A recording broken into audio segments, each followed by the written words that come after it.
رسول الکریم اما بعد فاعوذ باللہ من الشیطان الرجیم بسم اللہ الرحمن الرحیم۔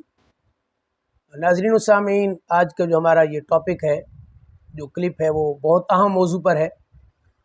وہ یہ ہے کہ سنتیں جو ہماری نماز کے اندر ہیں، یعنی جو فجر، ظہر، عصر، مغرب اور عشاء، رکعتوں کی جو تعداد ہے، تو آپ نے دیکھا ہوگا کہ انجینئر محمد علی مرزا اس پر بہت بات کر رہا ہے کہ ہم نے بہت عوام کے لیے آسانی کر دی ہے۔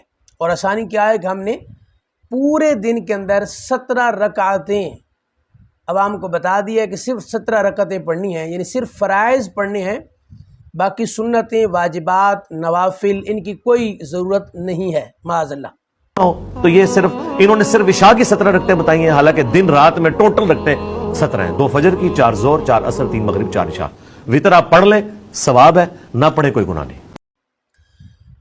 سب سے پہلے یہ بات ذہن میں رکھیں کہ یہ جو فرض، واجب، یعنی جو شرعی اصطلاحات ہیں، فرض، واجب، وتر، سنت مؤکدہ، غیر مؤکدہ، یہ جتنی بھی اصطلاحات ہیں، ان کو فقہائے امت نے مقرر فرمایا ہے۔ نمبر 1 اس بات عرض کر رہا ہوں وہ یہ ہے کہ کسی بندے نے یہ بھی کہا کہ جی یہ حدیث میں تو نہیں ہے فرض، واجب، سنت مؤکدہ، غیر مؤکدہ، تو میں اس پر تو پہلی بات تو یہ عرض کروں گا جو الزامی جواب ہے وہ یہ ہے کہ آپ نے حدیث میں جو قسمیں بنائی ہوئی ہیں کہ یہ صحیح ہے، یہ ضعیف ہے، یہ موضوع ہے، موقوف، مرسل، جتنی بھی اس کی ہیں، مجھے بتائیے کہ یہ حدیث میں ہے؟ تو جواب آئے گا کہ بالکل نہیں ہے۔ تو بھئی آپ نے کیوں بنائی ہوئی ہیں؟ کہتے ہیں یہ محدثین نے ضرورت کے تحت یہ شرعی اصطلاحات مقرر فرمائی ہیں، اس کو سارے مان رہے ہیں۔ تو اگر محدثین اصطلاح مقرر فرمائیں تو آپ مان لیتے ہیں، فقہا مقرر فرمائیں تو آپ کیوں نہیں مانتے؟ یہ اس کا الزامی جواب ہے کہ فرض، واجب محدثین نے مقرر فرمایا، اگر صحیح حدیث، موضوع حدیث آپ قبول کرتے ہیں تو اس کو بھی قبول آپ کریں گے۔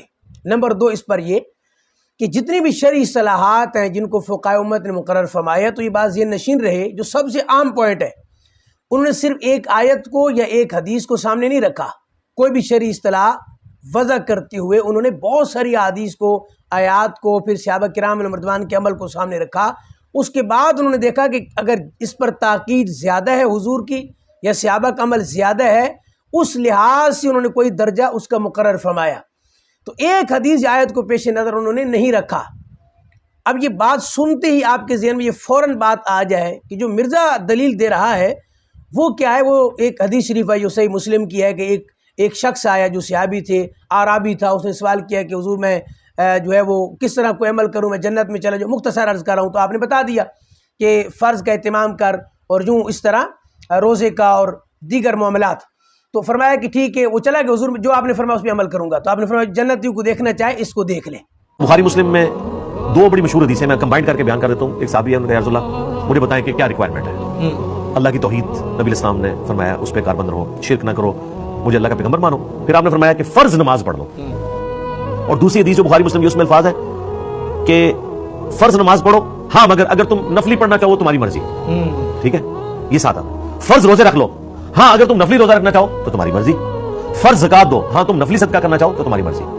اس صحابی نے کہا یا رسول اللہ جتنا آپ نے مجھے بتایا نا، اس میں میں کوئی ایڈ نہیں کروں گا، نہ اس میں سے مائنس، جو فرض ہی میں پڑھوں گا ایڈ نہیں کروں گا، مائنس بھی نہیں کروں گا۔ جب وہ پلٹا تو نبی اسلام فرمایا کسی نے جنتی کو دیکھنا ہے نا، اس کو دیکھ لو، اور اگر یہ اپنی بات پہ قائم رہا تو یہ کامیاب ہو گیا۔ یہ وہ ایک دلیل رکھتے ہیں۔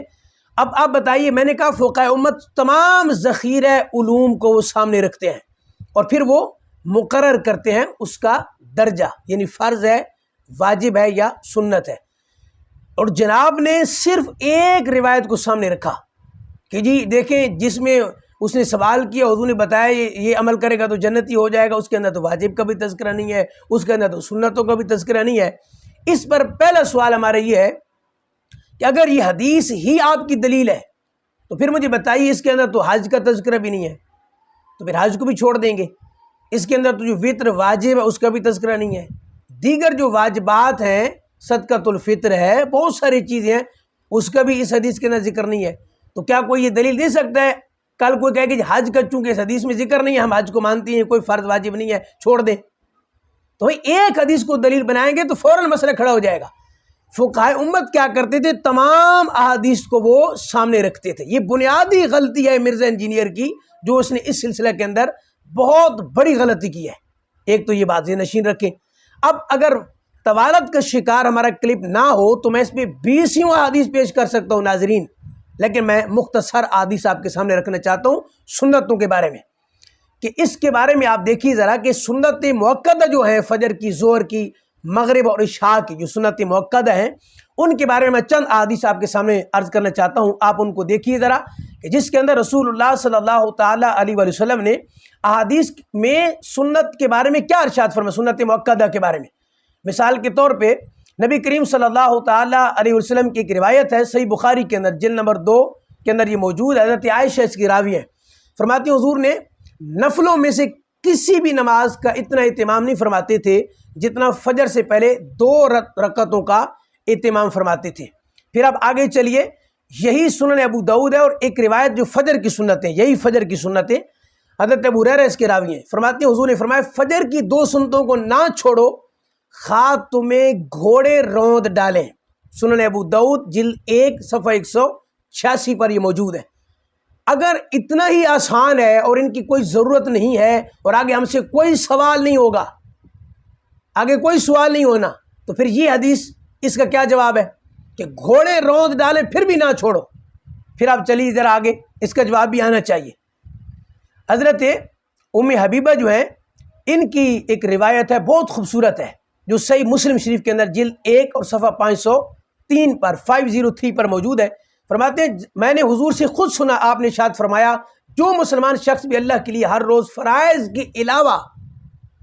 کے علاوہ 12 رکعت پڑھتا ہے، اللہ ضرور اس کے لیے جنت میں گھر بنائے گا۔ اب مجھے بتائیے، حضرت ام حبیبہ کہتی ہیں کہ اس کے بعد سے میں مسلسل ان 12 رکعات کو پڑھتی ہوں۔ اگر سنتوں کا معاملہ اتنا ہی ہلکا ہے معاذ اللہ، تو ان تمام روایات کا کیا جواب ہوگا مجھے بتائیے۔ بلکہ میں نے ایک جگہ سنا کہ انجینئر صاحب تو یہ کہہ رہے ہیں جناب کہ وطر کی بھی ضرورت نہیں ہے معاذ اللہ۔ آپ دیکھیے ذرا، وطر کی بھی ضرورت نہیں ہے۔ اس پر صرف میں ایک روایت آپ کے سامنے پیش کرنا چاہتا ہوں وطر کے بارے میں، اور یہ سنن ابو داؤد اور جلد 2 اور صفحہ 325 325 پر موجود ہے، اور کہتے ہیں کہ میں نے خود سنا اللہ کے محبوب صلی اللہ تعالیٰ علیہ وسلم قال سمعت رسول اللہ یقول الوتر حق فمن لم یؤتر فلیس منا۔ پھر فرمایا الوتر حق فمن لم یؤتر فلیس منا۔ 3 بار آپ نے ارشاد فرمایا کہ وطر پڑھنا حق ہے، پر جس شخص نے وطر نہیں پڑھا وہ ہم میں سے نہیں ہے۔ وطر آپ پڑھ لیں ثواب ہے، نہ پڑھے کوئی گناہ نہیں۔ وطر پڑھنا حق ہے، پر جس شخص نے وطر نہیں پڑھا وہ ہم میں سے نہیں ہے۔ وطر آپ پڑھ لیں ثواب ہے، نہ پڑھے کوئی گناہ نہیں۔ اگر ضرورت ہی نہیں ہے اس کی اور یہ کوئی لازمی نہیں ہے تو میرے محبوب آقا کا یہ فرمان، اس کا کیا مطلب ہے کہ وہ ہم میں سے نہیں ہے جو وطر نہیں پڑھتا؟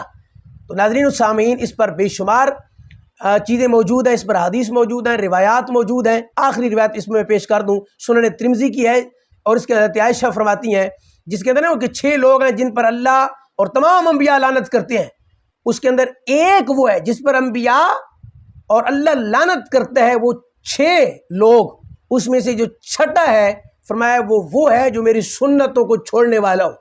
اگر اتنی ہلکا معاملہ ہے تو دیجئے جواب ان روایات کا۔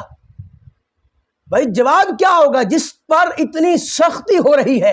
اور میرے محبوب آقا ترک پر وعید ہے میرے محبوب آقا کی، تو وعید تو پھر نہ ہوتی نا۔ اگر معاملہ یہ ہوتا کہ پڑھ لو ثواب ہے، نہ پڑھو تو گناہ نہیں ہے، تو پھر وعید تو نہ ہوتی نا۔ ان تمام روایت سے پتہ چلا کہ سنتوں کا معاملہ ضروری ہے، جو سنتیں مؤکدہ ہیں بغیر عذر کے آپ نہیں چھوڑ سکتے۔ ہاں فقہاء نے یہ لکھا ہے اگر عذر ہے، وقت کی کمی ہے، کوئی اور عذر ہے، تو کوئی سنت مؤکدہ چھوڑ دیتا ہے تو گناہ نہیں ہوگا، عادت بنا لیں گے تو گناہ ہوگا۔ اللہ تعالی ہمیں سمجھنے کی توفیق عطا فرمائے۔ وآخر دعوایا ان الحمد للہ رب العالمین۔